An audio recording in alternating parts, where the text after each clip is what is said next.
Hello and welcome to the Soundtrap EDU Summit, a free online event dedicated to empowering and amplifying student voice with the theme, We Make Our World. We're bringing you inspiring and practical messages from musicians, educators, podcasters, and students and more that can help you make change in your classroom right away. I'm Matt Miller, author of Ditch That Textbook and the moderator of the summit. Our sponsor and host of the summit is Soundtrap, a collaborative and creative audio editing platform. Soundtrap for Education empowers students and teachers to explore creative sound recording in all subjects, for all ages, and all ability levels. You can sign up for their free online course to learn how to bring music and podcasting to your classroom at academy.soundtrap.com. And in today's session, we're going to hear about a really cool program that kind of tapped into the creative side of lots of students. And we're going to get kind of the details of it. We're going to hear some, pretty inspiring things that kids have been able to do and maybe get some ideas for your own classroom too. So I'm happy to bring on Serena and Justin from Soundtrap, who kind of were all in charge of this program. So welcome to both of you. Appreciate you joining. Tell us about this contest. It sounds pretty cool. The 2021 Soundtrap Creativity Challenge. What is it? Yeah, so the Soundtrap Creativity Challenge is an opportunity for teachers to submit student work, whether that is a podcast, whether that is a short narrative, an instrumental, or original piece of music as well. We wanted students to be as creative as possible, understanding that last year there was a huge gap and we didn't feel as though students got a chance to create as much. So we took opportunities. If students had projects from last year they want to present this year, they could do that as well. So it's just really exciting to see so many different interpretations of music and podcasts from, all the way from elementary school to high school. Wow. That's quite a span too, going all the way from elementary to high school. I bet there was probably a huge variety of stuff that you all ended up seeing. Yeah, we saw a lot of stuff, especially from the middle school category.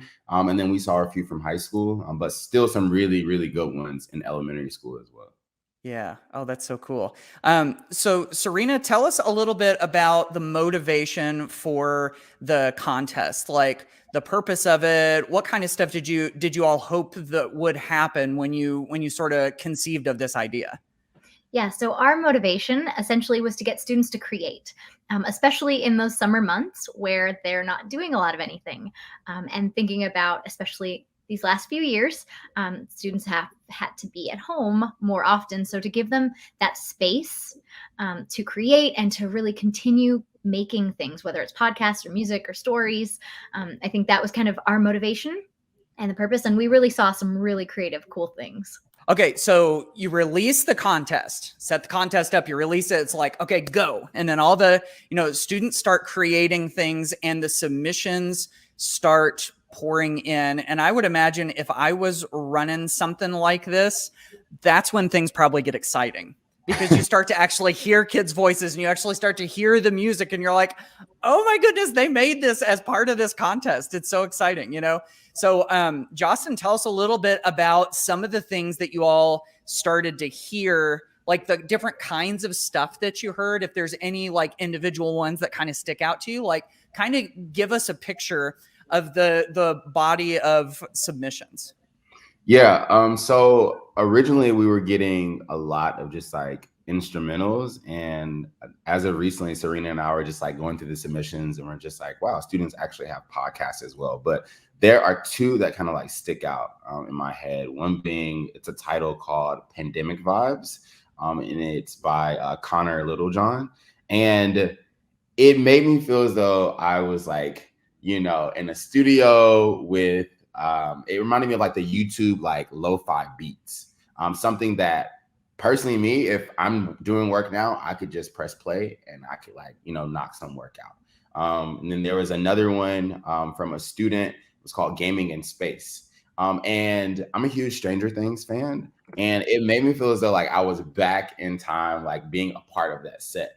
So it was really cool, like I said, to start to see that, wow, all the students are creating like now as like middle school students, they have the opportunity to see that you can create music for shows, or you can like create music to set the tone and mood for folks. So those are some things that stuck out to me.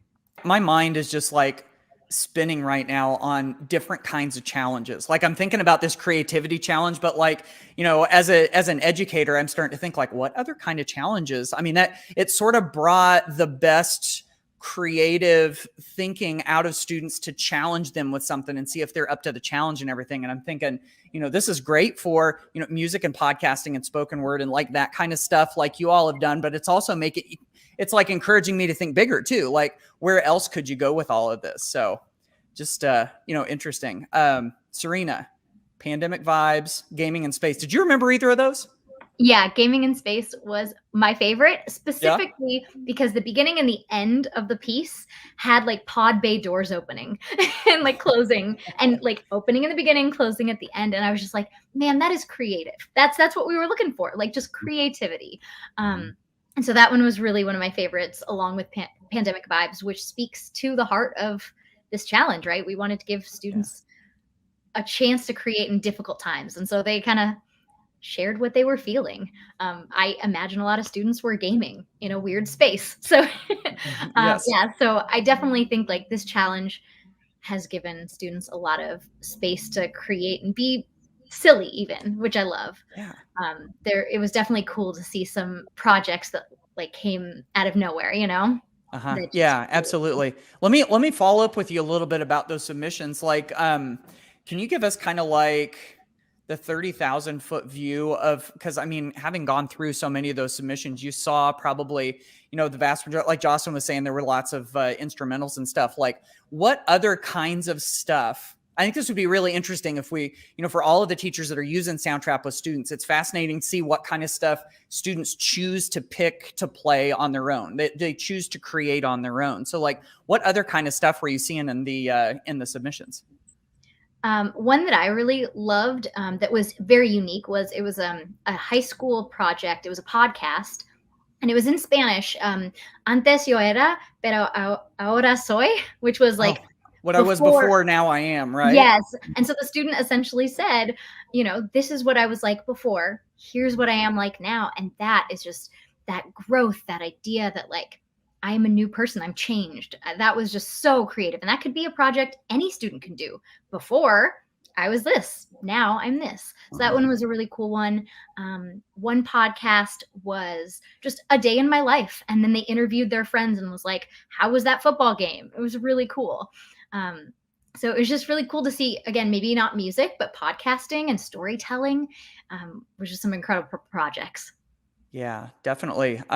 You know, with both of those that you just mentioned, the thing that I think those two have in common that we can draw away from the classroom is that they were sort of based on a really good prompt, a really good question, you know, like I was before, but now I am, or like a day in my life, you know, like any of those things. That's a clear, simple, specific prompt that everybody can respond to. And so I think whenever you think of ways that students can participate in that, you know, that's an easy way to do something like this in your own classroom. And the other thing is, you know, it's just as simple as giving them that prompt and then letting them record their voice or letting them record their creative response to it. And, you know, just giving them the opportunity to do that.